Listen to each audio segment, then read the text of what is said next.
Jin, secara harfiah, selalu diartikan sebagai sesuatu yang berkonotasi tersembunyi atau tidak terlihat. Dalam sebagian besar kepercayaan umat Islam, dan dalam mitologi Arab pra-Islam, jin adalah satu ras makhluk yang tidak terlihat, dan diciptakan dari api. Pemahaman-pemahaman kuno ini, sudah membuat banyak kerugian di beberapa tempat, seperti menjadi percaya kepada dukun yang mengklaim dia memiliki peliharaan jin, atau bahkan menjadi korban fitnah tetangga. Bahkan sekarang, diperparah dengan adanya konten-konten settingan yang mengklaim telah berhasil menangkap jin. Jika kita membuka kembali gambaran jin dalam Al-Quran, ternyata sangat banyak persamaannya dengan manusia, dibanding dengan data tentang perbedaannya. Apakah hal ini merupakan indikasi bahwa Allah ingin mengubah pandangan kita tentang gambaran jin seperti yang dipercaya orang sebelum turunnya Al-Quran? Siapkan gelas kosong kalian, dan kita tuang pengetahuan baru, yang pasti sangat berbeda dengan isi gelas sebelumnya.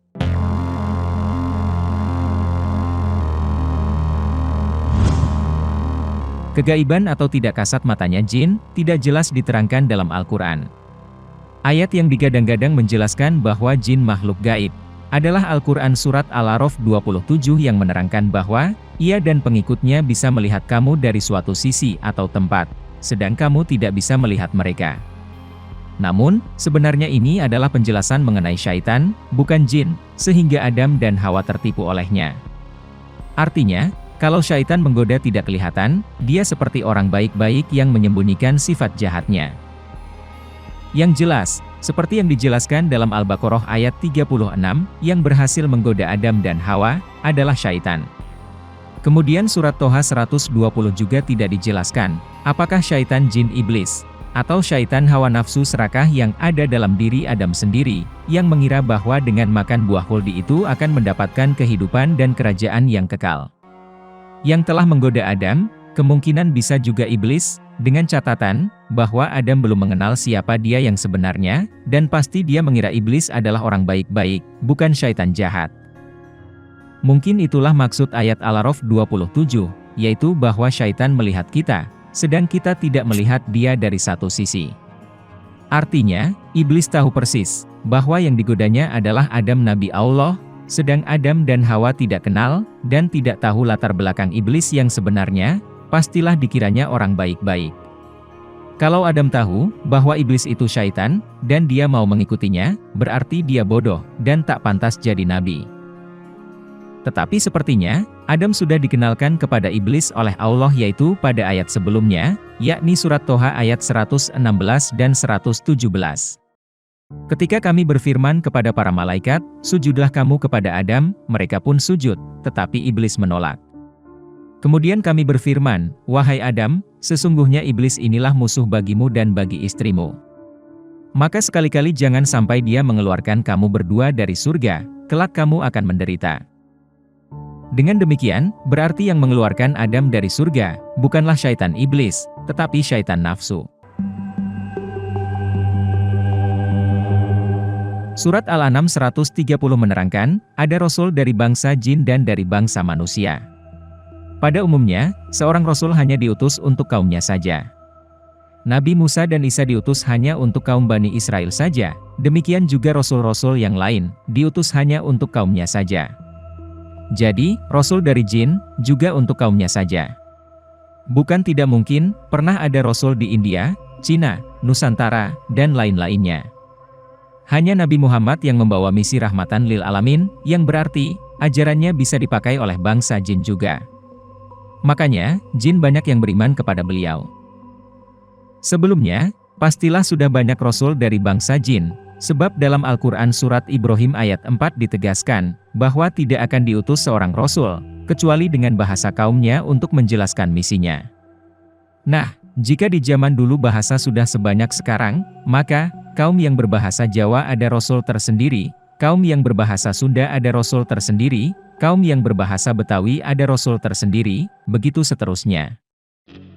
Dalam Al-Isra 95 Allah berfirman, katakanlah, seandainya di bumi ada para malaikat yang berjalan dengan tenang di bumi, niscaya kami turunkan atas mereka dari langit malaikat yang menjadi rasul. Masyarakat jin, sudah jelas jadi penghuni bumi, dan pastilah ada rasul-rasul untuk mereka. Allah menciptakan makhluk yang berakal, pastilah membuat aturan atau agama yang masuk akal juga. Yang membawa misi untuk itu, adalah Nabi dan Rasul dari antara mereka sendiri.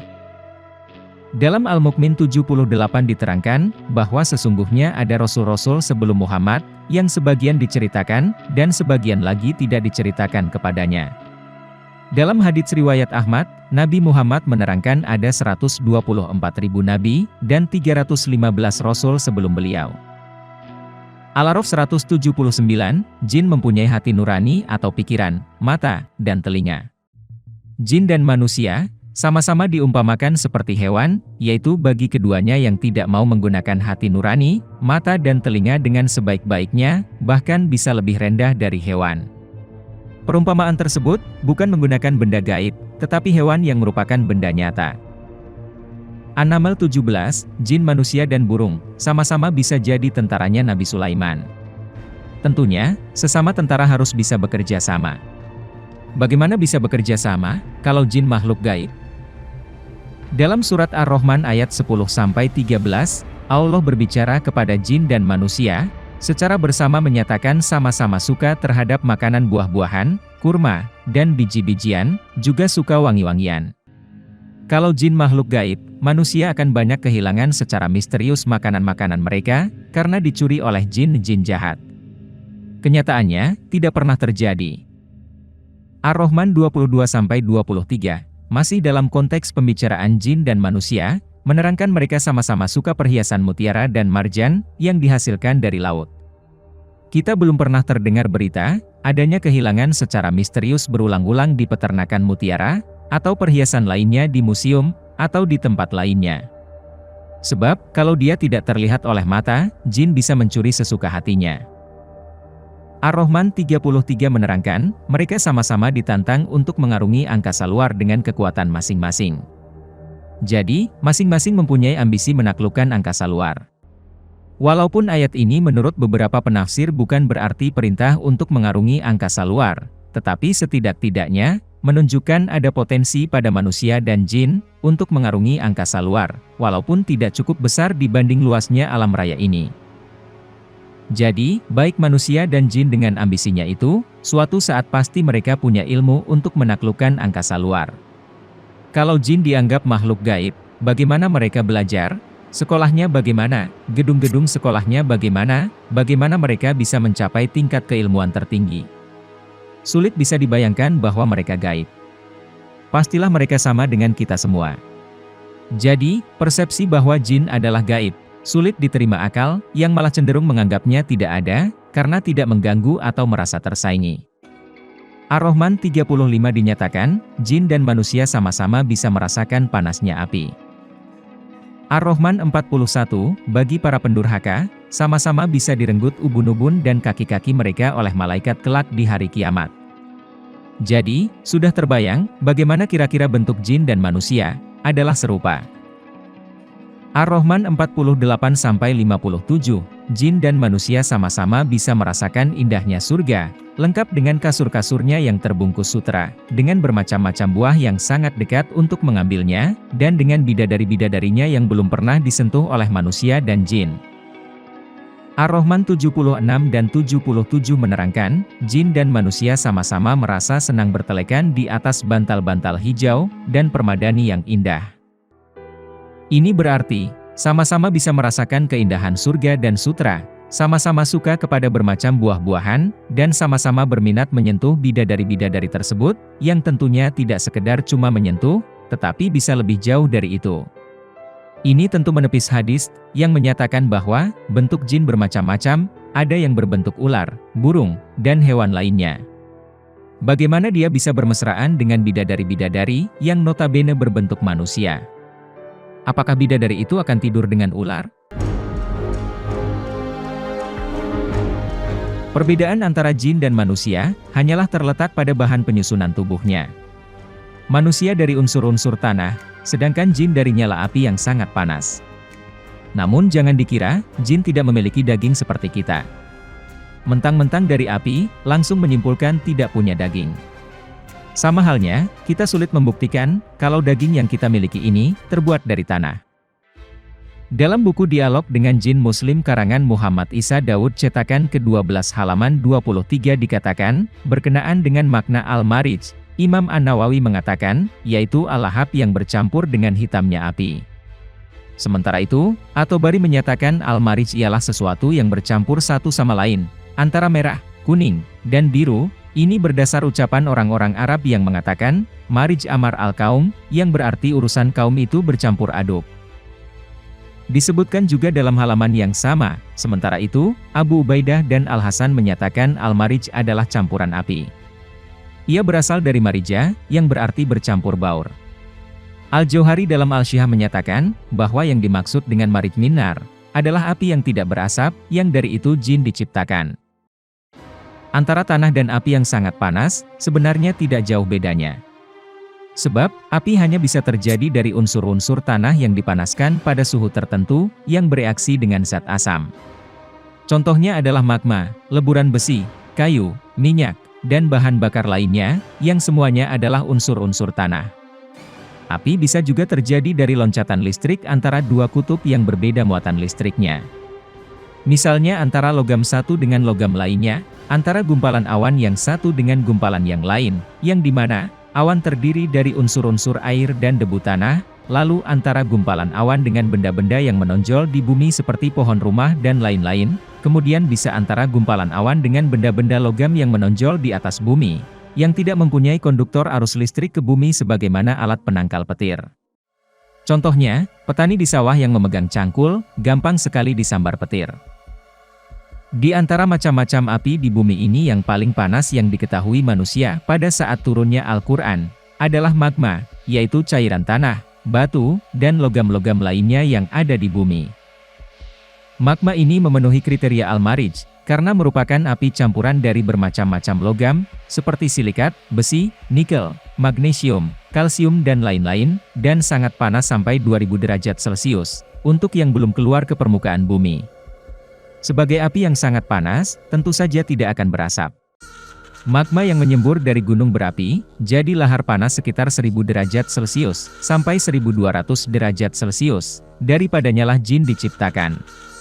Kalau lahar sudah dingin, akan menjadi tanah biasa, dan ini adalah bahan untuk menciptakan manusia. Api dari magma ini pun, susunannya sama dengan unsur-unsur bahan magma yang terbakar itu. Inilah unsur-unsur yang menyusun tubuh jin, yang notabene sama dengan unsur-unsur tanah, bedanya hanya dalam keadaan terbakar dengan suhu tinggi. Unsur-unsur api yang sangat panas dari magma, mengandung unsur-unsur yang sama dengan magma itu sendiri, yaitu zat-zat yang ada di tanah. Dengan demikian, manusia dan jin mempunyai bahan penyusun tubuh yang sama, yaitu tanah. Hanya saja, jin diciptakan dari unsur-unsur tanah yang masih membara, sedang manusia dari unsur-unsur tanah yang sudah dingin. Al-An'am 112 menerangkan, yang memusuhi nabi-nabi adalah setan jin dan manusia, yang saling membisikkan kata-kata yang indah untuk memperdaya atau menipu. Di ayat ini terkesan, bahwa jin dan manusia saling bisa mengerti apa yang mereka ucapkan, berupa kata-kata yang indah. Kalau jin gaib, mana bisa? Al-Isra 88 menerangkan, bahwa jin dan manusia diandaikan oleh Allah bekerja sama. Kalau memang kenyataannya mereka tidak mungkin bisa bekerja sama karena jin makhluk gaib, mana mungkin Allah mengandalkannya. Al-Jin ayat 6, ada beberapa laki-laki dari manusia, minta perlindungan kepada beberapa laki-laki dari jin. Kalau jin makhluk gaib, mana bisa manusia memilih jin laki-laki untuk berlindung? Ar-Rahman 10-13, jin dan manusia sama-sama suka terhadap makanan, buah-buahan, kurma, dan biji-bijian, juga suka wangi-wangian. Kalau jin makhluk gaib, manusia akan banyak kehilangan secara misterius makanan-makanan mereka, karena dicuri oleh jin jahat. Kenyataannya, itu tidak pernah terjadi. Ar-Rahman 22-23, menerangkan mereka sama-sama suka perhiasan mutiara dan marjan, yang dihasilkan dari laut. Belum pernah terdengar berita, adanya kehilangan secara misterius berulang-ulang di peternakan mutiara, atau perhiasan lainnya di museum, atau di tempat lainnya, sebab jin bisa mencuri sesuka hatinya karena dia tidak terlihat oleh mata. Al-Hijr 42, iblis dari golongan jin, dinyatakan Allah tidak mempunyai kekuasaan apapun atas manusia yang bukan pengikutnya. Kenyataannya, mereka dianggap berkuasa atas manusia, karena bisa mengganggu manusia dengan semaunya, sedangkan manusia tidak bisa mengganggu jin. An-Naml 38-40, Nabi Sulaiman menanyakan kepada para pembesar negerinya, siapakah di antara mereka yang bisa secepatnya mendatangkan kursi singgasananya Ratu Bilqis. Ternyata yang merespon terdiri dari jin dan manusia yang dari majelis itu, tidak terkesan adanya makhluk gaib. Mereka sama-sama menjadi pembesar kerajaan Nabi Sulaiman, yang memang tentara Sulaiman ada dari bangsa jin dan manusia, yang tentunya, kepala divisi masing-masing tentara, harus bisa bekerja sama. Bisakah dibayangkan, kerja sama model apa kalau sebagian mereka adalah makhluk gaib? Apalagi yang harus dipindahkan adalah kursi singgasana, yang notabene adalah barang nyata bukan barang gaib. Apa jin yang gaib bisa memindahkan barang nyata? Dunia bisa kacau, kalau ada jin yang ngamuk melempar-lempar barang-barang milik kita, barang-barang beterbangan, tapi pelakunya tidak kelihatan. Surat Saba 12-13, golongan jin yang bekerja pada Nabi Sulaiman, menghasilkan karya yang nyata, bukan gaib. Yaitu berupa gedung yang tinggi, patung-patung, piring-piring besar bagaikan kolam, dan belanga-belanga yang tidak bisa bergerak. Bagaimana bisa dibayangkan kalau jin itu gaib, padahal hasil karyanya nyata? Dari semua uraian ini, dapat diambil kesimpulan sebagai berikut. 1. Jin dan manusia atau anas, mempunyai bentuk yang sangat mirip, atau bahkan sama. 2. Jin sudah terbiasa bekerja sama dengan manusia, dan menghasilkan karya yang nyata, bukan gaib. 3. Jin mempunyai sifat fisik dan biologis sama dengan manusia, seperti suka buah-buahan, tidur-tiduran di dipan-dipan, dan menginginkan bidadari. Secara teoritis, barangkali bisa dikatakan, bahwa jin dan manusia sekarang ini merupakan dua makhluk yang sudah bercampur baur jadi satu. Dan barangkali, letak gaibnya adalah, dalam hal diagnosa yang sangat sulit dibedakan di antara keduanya, tidak terletak pada kasat matanya. Golongan manusia atau anas, yang sudah jelas adalah keturunan Nabi Adam. Kalau nabi-nabi sesudahnya yang disebutkan dalam Al-Quran semua keturunan beliau, dalam arti tidak ada rasul keturunan jin, maka keturunan beliau yang paling jelas pada waktu ini, adalah bangsa Arab dan bangsa Israel, yang mempunyai garis keturunan dengan para nabi. Dan mungkin sampai bangsa Yunani, karena Iskandar Zulkarnain, nasabnya sampai Nabi Nuh. Sedangkan di luar keturunan Adam tersebut, tentunya adalah keturunan jin, yang memang ada lebih dulu dari Adam, yaitu bangsa-bangsa Afrika, Asia, Australia, Eropa, dan Amerika. Pembahasan untuk keturunan jin dan Adam ini, sudah kita siapkan di tema video selanjutnya. Kita tuntaskan dulu yang ini. Dalam Al-Quran juga disebutkan, ada nabi-nabi dan rasul-rasul yang tidak diterangkan di dalamnya, pastilah sebagian mereka ada yang dari bangsa jin. Dalam riwayat Ahmad diterangkan, jumlah nabi ada 124.000, dan diantaranya ada 315 rasul. Barangkali untuk mendiagnosa secara ilmiah, yang mana jin dan yang mana manusia, atau campuran dari keduanya, memerlukan alat yang super canggih yang belum terpikirkan oleh kita. Yang jelas, di antara keduanya, pasti ada perbedaan yang sangat samar, mengingat bahan pembuatannya sedikit berbeda. Inilah barangkali, mengapa jin diberi sifat tersembunyi dari kacamata manusia atau anas. Mengingat, istilah yang dipakai Al-Quran untuk membedakan dengan jin, manusia disebut anas, bukan al-bashar, atau al-insan. Maka kemungkinan, perbedaannya terletak dalam segi sosiologisnya, sebab segi fisik, biologis, dan psikologisnya sama. Dengan kata lain, basyarnya keduanya sama, ini terbukti ketika malaikat diperkenalkan oleh Allah, bahwa Adam akan dijadikan khalifah di bumi. Mereka melihat Adam seperti makhluk yang sudah ada di bumi, yang suka menumpahkan darah dan merusak bumi. Seperti kita ketahui, manusia disebut al-bashar kalau segi fisik biologisnya yang ditonjolkan, dan disebut al-insan kalau segi psikologisnya yang ditonjolkan. Ketika Allah memberitahu para malaikat, pada Al-Hijr ayat 28, bahwa Dia menciptakan manusia dari tanah hitam kering yang dibentuk, istilah yang dipakai untuk manusia adalah kata al-bashar, dan para malaikat melihat al-bashar, atau bentuk fisik dan biologis Adam, serupa dengan al-bashar yang sudah ada di bumi, yang suka merusak dan menumpahkan darah. Sehingga dari situ malaikat bertanya dalam Al-Baqarah ayat 30, apakah engkau ciptakan al-bashar, atau orang yang suka merusak bumi dan suka menumpahkan darah? padahal kami selalu bertasbih dan bertahmid kepadamu. Al-Bashar yang sudah ada di bumi sebelum Adam yang dilihat oleh para malaikat, serupa dengan Adam, yang tidak lain adalah bangsa jin, yang memang sudah ada sebelum Adam, seperti yang dijelaskan dalam surat Al-Hijr ayat 27. Kalau belum ada contoh kejadian di bumi, mana mungkin malaikat mengetahui kalau mereka suka merusak bumi dan suka menumpahkan darah? Malaikat ora weruh, sak durunging winara.